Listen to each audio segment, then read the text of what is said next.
नमस्कार मंडळी, संगीताज रेसिपीमध्ये आपलं सगळ्यांचं खूप स्वागत आहे। आज मी बनवणार आहे मस्त मेदू वडा। हे पहा, खूप छान क्रिस्पी आणि स्वादिष्ट असतो, खूपच मस्त। हे पहा, खूपच छान टेस्टी आहे। तर हे आपण नारळाच्या चटणी सोबत खाऊ शकतो। चला तर मग सुरुवात करूया मस्त रेसिपीला। तर हे पहा, उडदाची डाळ मी 4-5 तास भिजवून घेतलेली आहे आणि हे पाणी, हे डाळ मी चाळणीत काढून असं डब्यावर ठेवली होती, पाणी निघून गेले।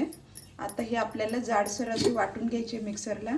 त्याच्यामध्ये हे थोडा आल्याचे तुकडे आहेत आणि 2-3 हिरव्या मिरच्या पण आपल्याला वाटून घ्यायच्या। पाणी अजिबात घालायचं नाही वाटताना।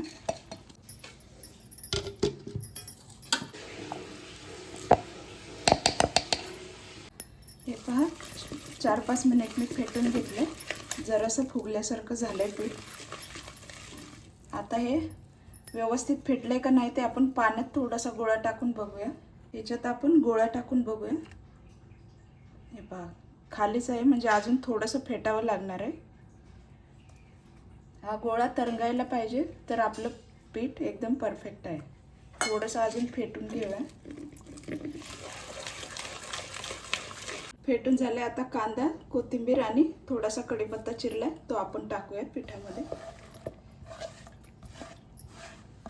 थोडंसं जिरं घालायचं आणि चवीपुरतं मीठ। आता हे परत एकदा मिक्स करून घेऊया।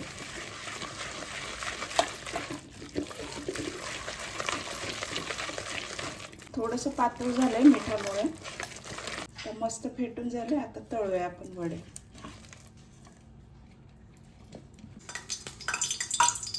तर हे पहा, असा ओला हात करायचे आणि असं पीठ आपल्याला हातावर घ्यायचंय।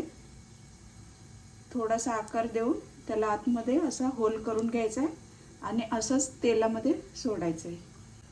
तेल गरम झाले का बघूया। हे पहा, तेल गरम झालेलं आहे। आता वडा सोडूया। असेच आपल्याला सावकाश वडे सोडून घ्यायचे।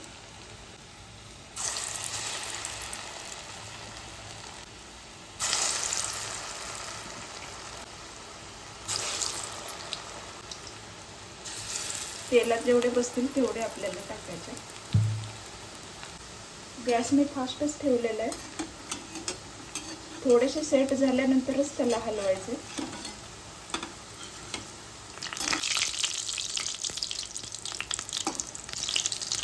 हे पहा, हा पहिला टाकलेला जरासं लालसर झालंय। आता गॅस मी मीडियम ठेवलाय। हे वडे पलटी करून घेऊया।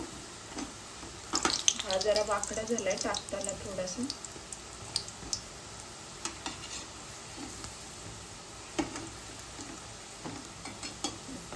मस्त गोल्डन कलर येत चाललाय हळूहळू।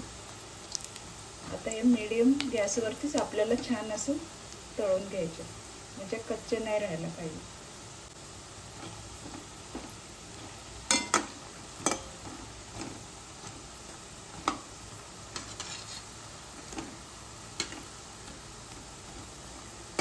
पहा, किती मस्त कलर आलाय, गोल्डन कलर।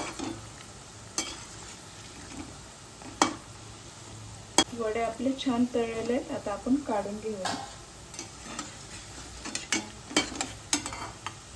असं तेल निथळून द्यायचं आणि मग काढून घ्यायचं।